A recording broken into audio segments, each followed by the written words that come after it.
एक सास की कहानी सुने कि वो बहू से परेशान क्यों रहती है। मैं एक परेशान सास हूँ। ज़्यादातर ऐसी धारणा बनी हुई है कि सास बहू को परेशान करती है, लेकिन मेरे घर में उल्टा है।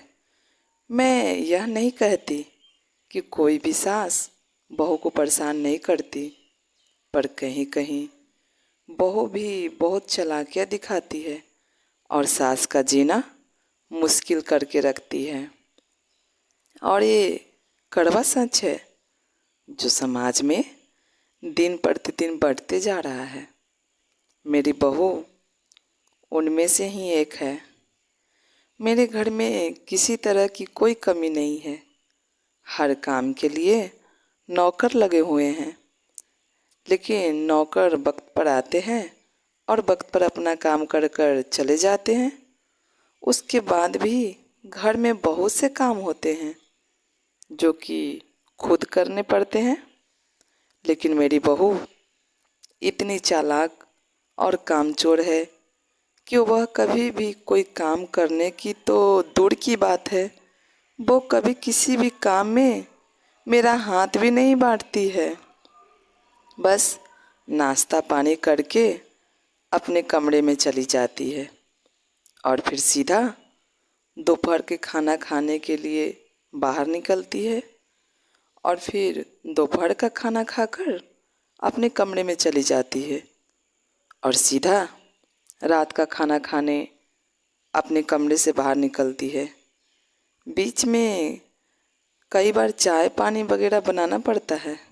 कोई गेस्ट आ जाए तो उसके लिए कुछ नाश्ता पानी का इंतज़ाम करना पड़ता है। यह सब कुछ पहले भी मैं करती थी और अभी भी घर में बहू लाने के बाद और इतनी उम्र होने के बाद भी मैं ही करती हूँ। बाकी खाना तक बनाने के लिए मेरे घर में कुक है। हाँ, लेकिन मेरी बहू के मायके से अगर कोई आ जाए तो उसके पैर में अजीब सी फुर्ती आ जाती है और वह दौड़ दौड़ कर सारे काम करने लगती है कि कहीं कोई कमी ना रह जाए। मुझ में उसमें कोई दिक्कत नहीं है, करना भी चाहिए, मायके से रिश्ता ही ऐसा होता है। लेकिन रिश्ता सिर्फ मायके से ही तो नहीं निभाया जा सकता ना। बाकी घर में कोई भी आ जाए उससे उसे कोई मतलब नहीं होता। चलो, यह भी ठीक है। मैंने आज तक संभाला था, आगे भी संभाल लूँगी। सबसे अधिक दुख तब होता है जब घर में कोई काम चल रहा होता है, जैसे पेंटिंग या घर की सफाई या घर में कोई भी काम चल रहा हो, तो मेरी बहू तुरंत बीमार पड़ जाती है। सच्चाई यह है कि वह बिल्कुल सही सलामत ठीक ठाक बैठकर बोल बतिया रही होती है और जैसे ही उसे पता चलता है कि कल से काम लगने वाला है या आज दोपहर से कोई काम लगने वाला है, तो तुरंत ही उसे चक्कर आने लगते हैं, उसे बुखार होने लगता है और वह बीमार हो जाती है।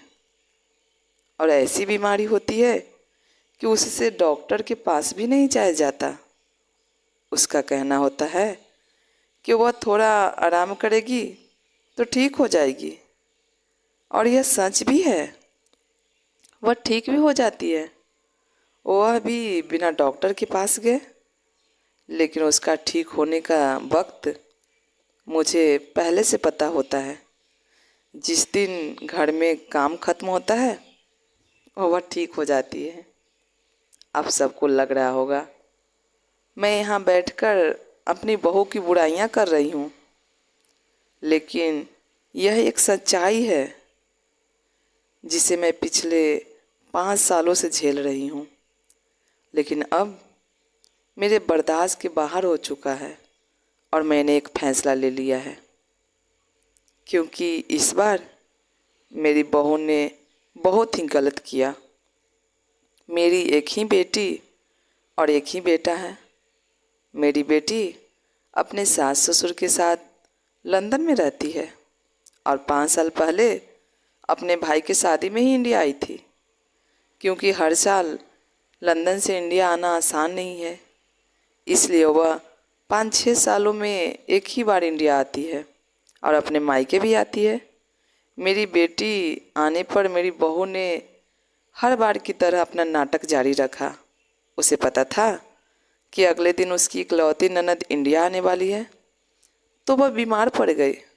मुझे पता था ऐसा ही कुछ होने वाला है, इसलिए मैंने पहले से ही सारे इंतजाम कर रखे थे ताकि मेरी बेटी को कोई परेशानी न हो। आखिर इतने दिनों के बाद वह मायके आई है, उसमें भी वह घर के कामों में लग जाए, मुझे यह पसंद नहीं। उसके साथ ही उसके सास ससुर 5-6 साल में एक बार ही इंडिया आते हैं। उनके इंडिया के घर में ताला लगा रहता है, जहाँ साफ सफाई कर कर कुछ दिन के लिए वह अपने ससुराल में रहती है। फिर उसके सास ससुर कहते हैं अब कुछ दिन तुम अपने मायके में भी रह लो, फिर पता नहीं कब मिलना हो। उसके बाद वह अपने मायके आती है। मेरी बेटी अपनी भाभी से शादी के बाद पहली बार मिलने मायके आई थी और उसके भाभी ने उसके साथ ऐसा व्यवहार किया कि बीमारी का नाटक करके पूरा टाइम अपने कमरे में पड़ी रही। ढंग से अपनी इकलौती ननद से बात तक नहीं की। सच बताए, हम अपने आप को एक बेबस सास समझ रहे थे और एक बेबस माँ भी, जिसकी बहू न तो बीमार होती, अगर बीमार भी होती तो हम उसे डॉक्टर से दिखाकर ठीक कर लेते। लेकिन ये ऐसा नाटक होता था जिसे हम किसी को बता भी नहीं सकते थे। कामकाज के लिए मैंने अलग से 2 काम वाली 24 घंटे के लिए अपने घर में रख लिया था, ताकि मैं अपनी बेटी को वक्त दे सकूं। मेरी बहू को इस बात का भी बहुत घमंड है कि वह एक बड़े और अमीर परिवार की इकलौती बहू है। मेरी बहू को इस बात का अंदाज़ा नहीं था कि मेरी बेटी भी अपने ससुराल की इकलौती बहू है और इस घर की इकलौती बेटी, और उसका पति भी लंदन में अपना बिजनेस करता है, तो उसे किसी बात की कोई कमी नहीं है। मेरी बहू तो बस इसी गुमान में रहती है कि वह बहुत अमीर घर की बहू है, बहुत बड़े बिजनेसमैन की पत्नी है, घर में नौकर चाकर लगा है, तो उसे किसी की भी इज्जत नहीं करनी है। मेरी बेटी को अपनी भाभी का यह व्यवहार बिल्कुल अच्छा नहीं लगा रहा था। उसे लग रहा था कि वह क्यों अपने मायके आई।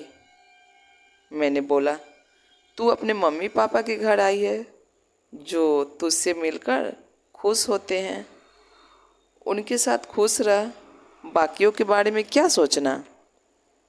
खैर, अब मेरी बेटी के लंदन वापस जाने का वक्त आ चुका था और मैंने प्लान बनाया कि बाहर चलकर होटल में आज सब मिलकर खाना खाते हैं। मेरी बहू बहुत जल्दी तैयार होकर आने लगी, तो मैंने कहा, अरे बेटा, तेरी तबीयत कहाँ ठीक है? बाहर जाएगी तो और कमजोरी आ जाएगी। तू ऐसा कर, घर में आराम कर, मैंने काम वाली से बोल दिया है, तेरे लिए खिचड़ी बना देगी। लेकिन मेरी बहू को पता था कि कल उसकी ननद चली जाएगी, तो अब उसके ठीक होने का समय आ चुका था और अब वह ठीक हो गई थी।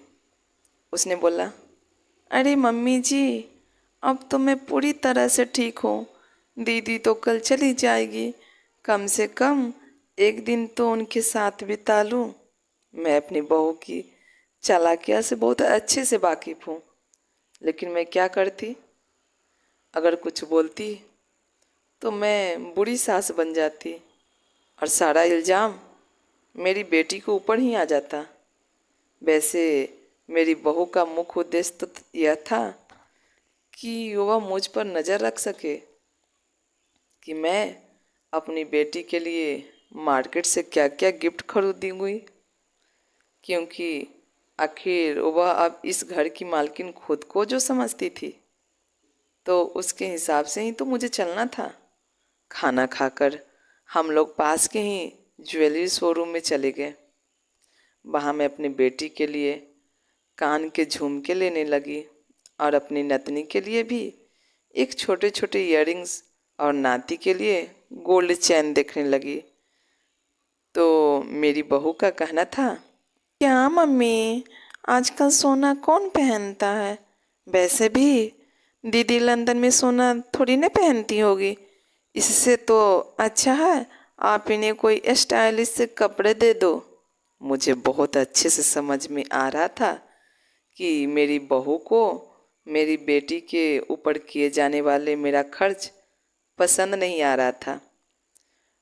मैंने बोला, तू चिंता मत कर बहू, इतने सालों के बाद तो मेरी बेटी आती है, कपड़े तो मैं उसे दूंगी ही। उसके अलावा कुछ नेक देना तो बनता ही है ना।